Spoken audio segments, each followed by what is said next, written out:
Well, good morning, everyone. It's great to be here with you this morning. As Chris says, my name is Chris. I'm a Queenslander. I support the Brisbane Lions. Don't hold that against me. It's actually great to be in a place where I can proudly say that I support the Brisbane Lions, and people are like, actually know who I'm talking about. But before I get started, I thought it'd be good to let you all know a little bit about me, and actually that Chris and I are really similar people, both being named Chris. That's a good place to start. We've both got a wife who works in a hospital. We've both got 4 kids, 3 girls and a boy, and our boy is the second youngest in both of our families.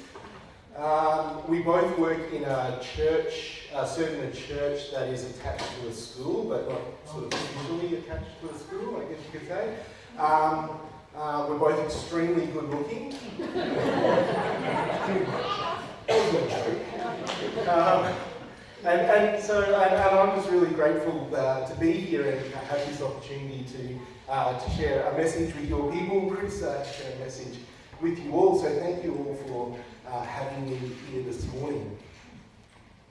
The text that I wanted to look at with you this morning is the text that Naomi read for us about Jacob wrestling with God. And I really like this story because a part of me connects so much with this story because it's got wrestling in it. Now, I love wrestling. I love the WWE. These guys. And if you tell me that it's fake, all I'm going to say to you back is that movies are fake, and we still enjoy them. Yeah, Captain America is not real. I'm serious. So I love wrestling. I love to get into it, and this story is a story that has wrestling in it. So for those of you who don't know what's going on here, we've got Jacob, who is that who we have? Jacob. We've got Jacob, who has run away from his brother Esau. Now, you remember that these two had conflict their whole life. They were fighting with each other.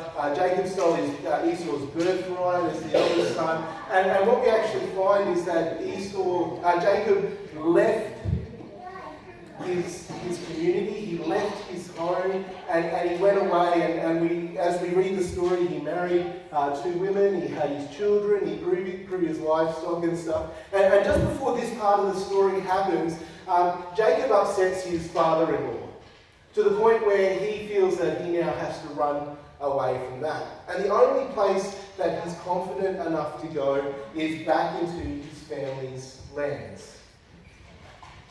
But who's waiting for him there? Esau is waiting for him. And Esau wants to kill him. For 20 years, Jacob's been hiding from him because he knows that Esau was so upset and he was so angry with him for what he'd done, for how he had treated him, that he wanted to kill him. And we read just before our Bible text this morning that Esau was waiting with 400 mercenaries for Jacob and his family to come along. And so what Jacob did is he sent a bunch of presents over, a bunch of gifts to try and sweeten him up a bit, try and soften him up a bit. And then he sent all of his family across a river, and he camped for one last night on one side of the river, waiting for the next day when he would encounter his brother again and hopefully not die. And so we read this amazing account of Jacob wrestling with God. And he wrestles with him and he wrestles with him and he's like, God, I want you to bless me. I want you to bless me. And God says to him, well, what's your name? And then we get this verse. The man asked him, what's your name? Jacob, he answered. And then the man said, your name will no longer be Jacob, but Israel, because you have struggled with God and with humans and have overcome. Your name will no longer be Jacob, it will be Israel, because you've struggled with God, you've struggled with man, and you have overcome.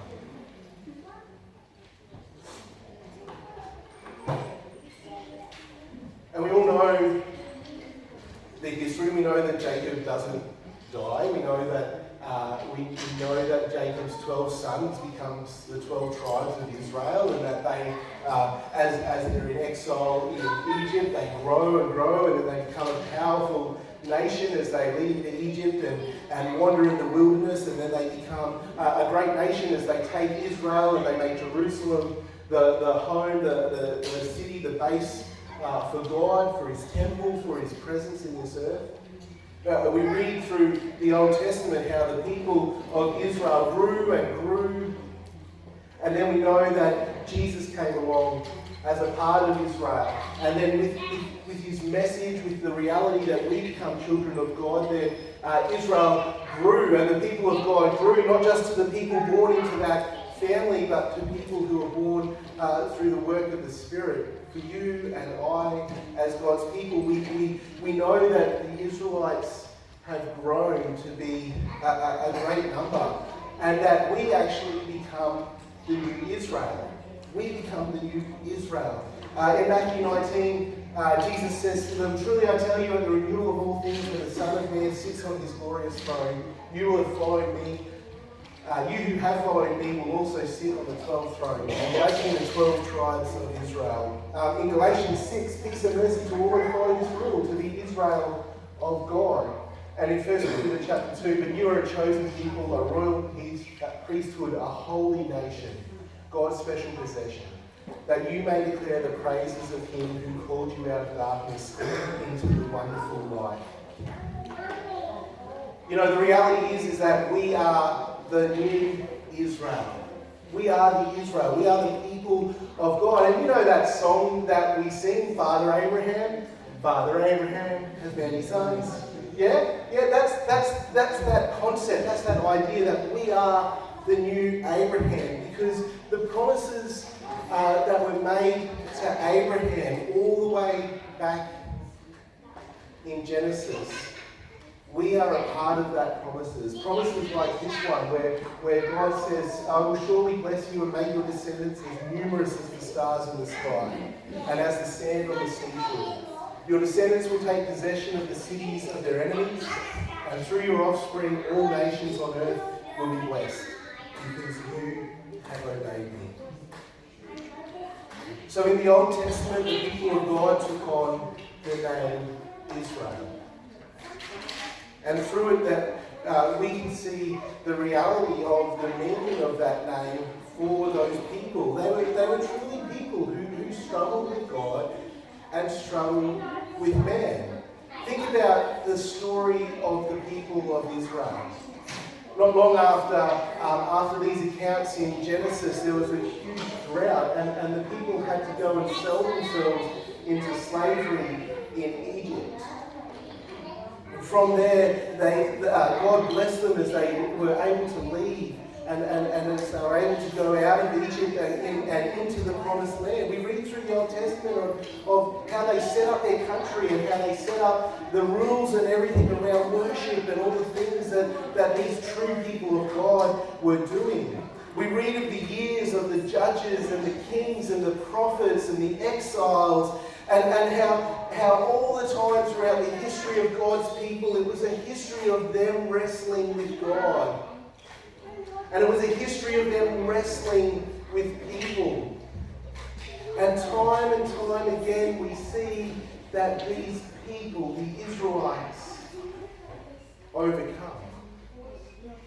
Time and time again, we see the story of God's people, the story of Israel being a story of wrestling with God, of wrestling with people, and of overcoming.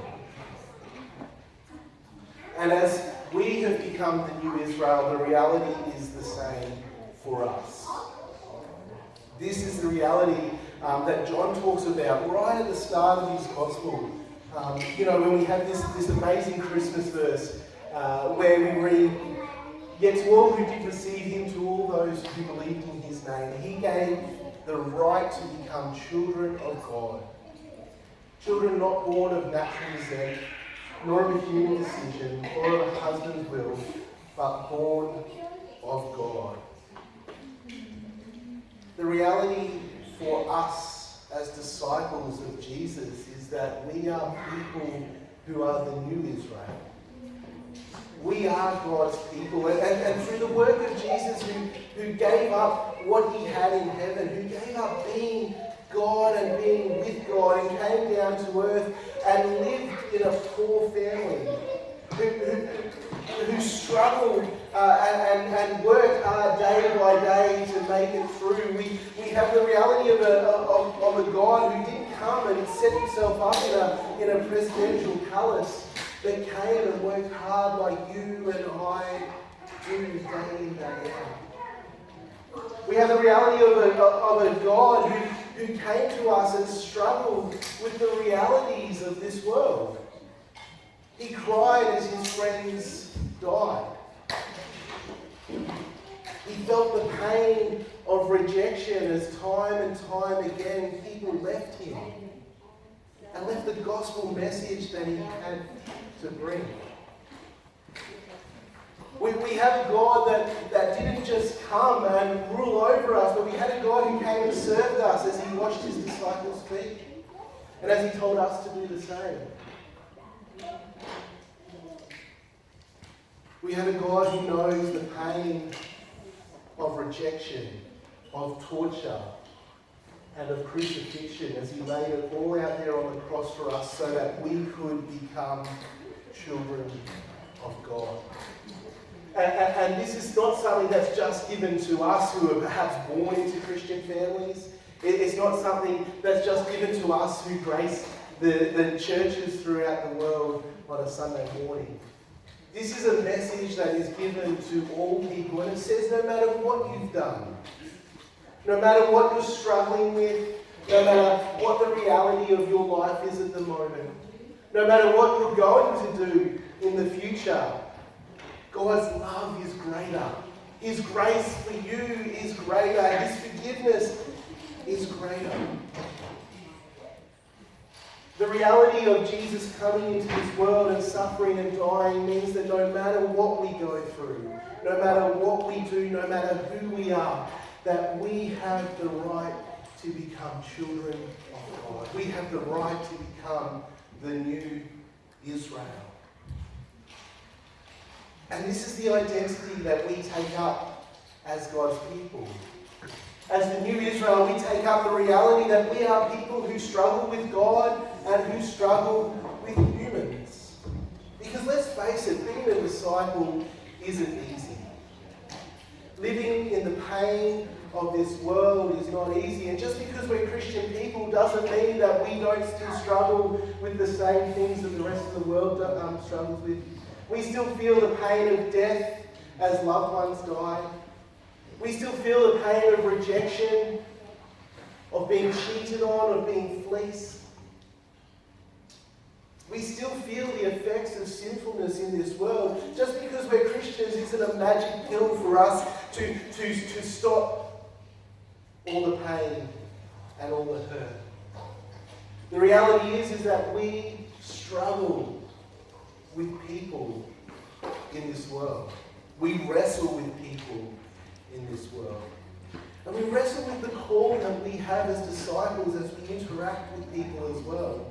The call that we have to be loving and welcoming to all people. The call that we have to be holy. The call that we have to speak God's truth into this world. And I tell you, there's times when we get it wrong, times when we absolutely get it wrong. Thankfully, we have a God who loves us no matter how many times we get it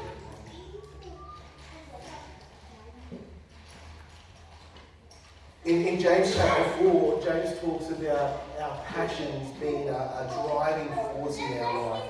It's our passions that drives us. And he talks about how our passions drive us to sin and our passions drive us to hurt others. And the same, and it's just so true. It's our passions that drive us to bring about God's holiness into this world. It's our passions that help us to come to know, to help others, to come and know Jesus and the love of the gospel that we have taken so tightly in our hearts. And it's this passion that we have that helps us or that drives us to spread the gospel.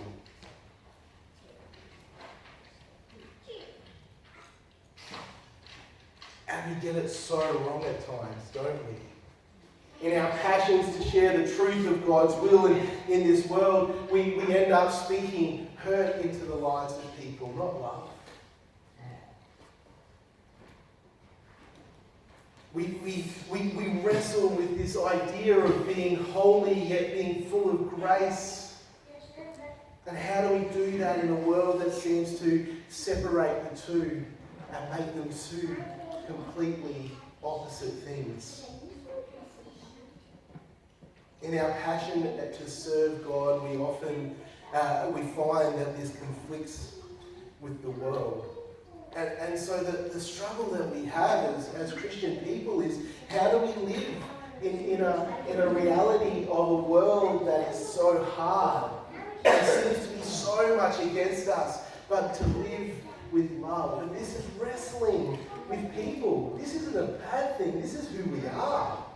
In Ephesians chapter 2, Paul talks about, Ephesians chapter 4, Paul says this: instead, speaking in the truth in love, we will grow to become in every aspect the mature body of Him who is the head, that is Christ. From Him, the whole body, joined and held together by every supporting ligament, grows and builds itself up in love as each part does its work.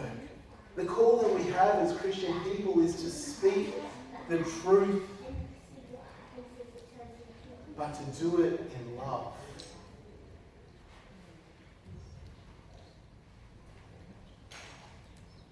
And it's not always clear how to do this. And it's not always easy. And we do get it wrong.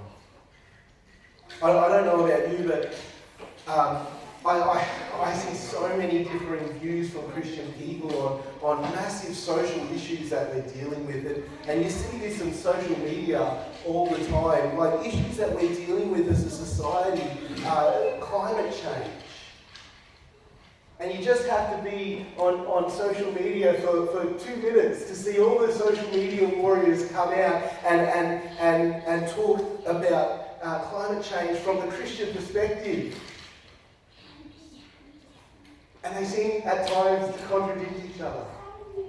You can say the same thing about major issues like homosexuality, like euthanasia, like abortion. We're talking massive issues that we as a Christian people are wrestling with. We're talking about massive issues that we're wrestling with.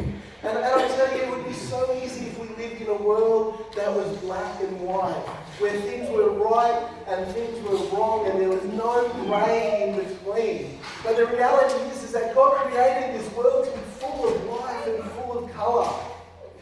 And what comes with that is a reality that we have to speak into this world where not everything is 100% right. And not everything is 100% wrong. But we have this, speaking the truth in love.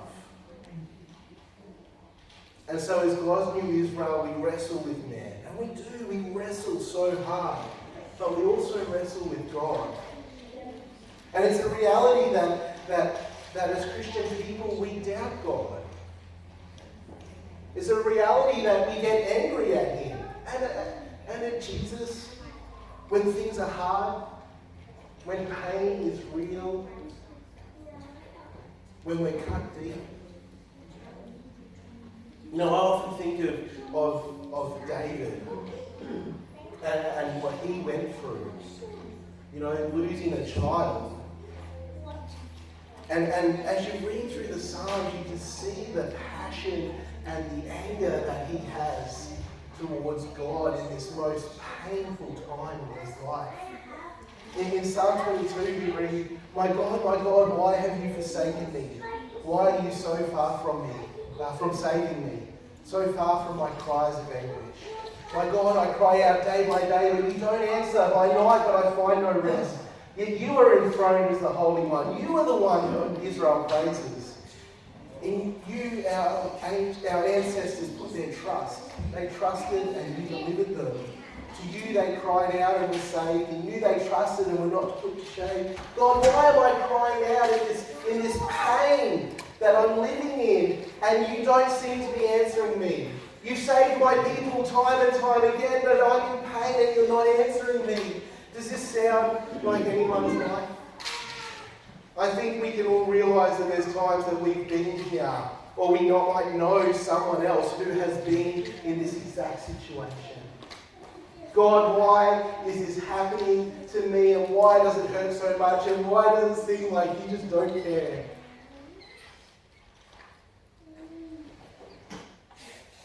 And this is one of the very real psalms, very real prayers that David prays to God. This is the guy who is a man after God's own heart, wrestling with God. This is us wrestling with God. I don't have to... I would be lying to tell you that these haven't been my prayers at times. These have been my prayers. This has been my anger. This has been my accusations towards God. God, why is it so hard? Why am I struggling so much? Why is the pain so real? The reality of my life is oftentimes we think that pastors have it all together. I know this one does. This one doesn't. The reality is that we think that pastors have it all together, but I tell you, this is my prayer that I have prayed so many times. There have been times when I've gone through seasons in my life where I've even doubted the work of Christ. Doubted that he could save even me. Doubted that he even existed in the first place. But we come back to the reality of who we are as the new Israel. We are people that wrestle with God. And this wrestling isn't a bad thing. When we have times when we're angry with God, when we have times when we doubt God, it's not a bad thing. Because in these moments we learn to trust in God more and more. Look at the person of David. Look at what he did. He wrote these psalms. He cried out by day. And yet still David was a faithful follower of God. And that's the same calling that we have. Even though we wrestle with God, even though we might turn away from God, God is still faithful to us. And this wrestling with God is who we are actually called to be. There's one last name, one last part of this name of Israel that I'm just going to touch on briefly. And that is that we wrestle with God, we wrestle with man, but we still overcome. As the new Israel, we overcome. No matter what this world throws at us, no matter how many times we get it wrong, no matter the pain that we suffer through, no matter the pain that we cause, the promise for us is that we will overcome. We will overcome. Because of the work of Jesus and the salvation that he provides to us, we will overcome. So I want to encourage you as disciples here in this place, as people who share the message of Jesus in your communities, in your schools, in your workplaces, in your families. I want to encourage you to be people who take a hold of this identity that we have as Israel. And to not shy away from wrestling with people. Not shy away from the reality of what's going on in our world and how are we going to respond as disciples? How are you going to respond as a disciple? Let's not shy away from the fact that we are people who are called to wrestle with others. And let's also not be ashamed to be people who are wrestling with God. You know, in the deepest, darkest times of my life, I know when I'm wrestling with God that the best thing for me is to not do it alone, is to not go it alone. And I know that from hearing what Pastor Chris says about this congregation, I know that you are a congregation of people who will journey with each other, who will share with each other. The love that I witnessed as people walked in this morning and hugs and coffee and everything that was happening, you're a community who wants to be with each other, who want to wrestle with God with each other. And we don't need to do it alone. This is why we come to church. This is why we're a part of a community, so that we can be people who wrestle with God together. Let me encourage you that if you're wrestling with something at the moment, if you're angry, if you're praying these prayers at the moment, to share with someone, to journey with someone in this wrestling with God. Because ultimately, when we get through wrestling with God, we become stronger.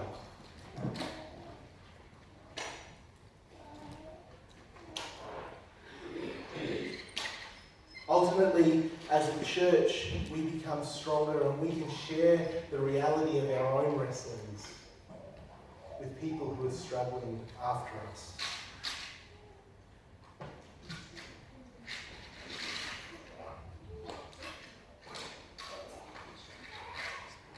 We have a God who has given us Jesus so that we can overcome.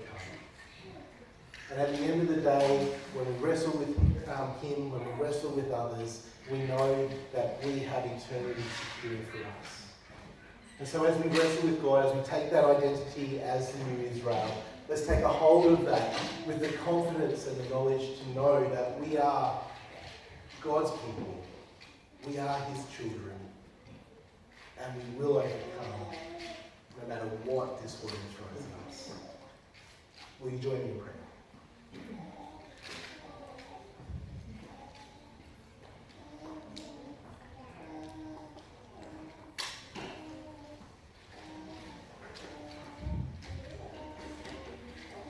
Loving Father, we pray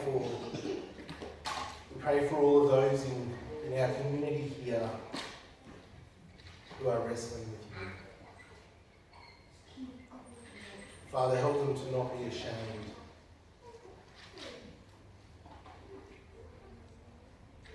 Help them to not feel like they are good Christians and they aren't good disciples. Father, we pray for all of us as we wrestle with you, that we know that this is a part of who we are. We are your people who wrestle with you. But that we are people who will overcome. God, we pray for our life together, that when things are hard, that we can share with each other, that we can journey together on this road of life, that we can wrestle with you and with others together. Father, we pray for our church, not only our congregation here, but the church throughout the world, that as we wrestle with the reality of our world and the massive issues we're facing at the moment, that we can be people who speak your truth, but that we do it in love. Father, help us to speak into the lives of the world, but to do it in love.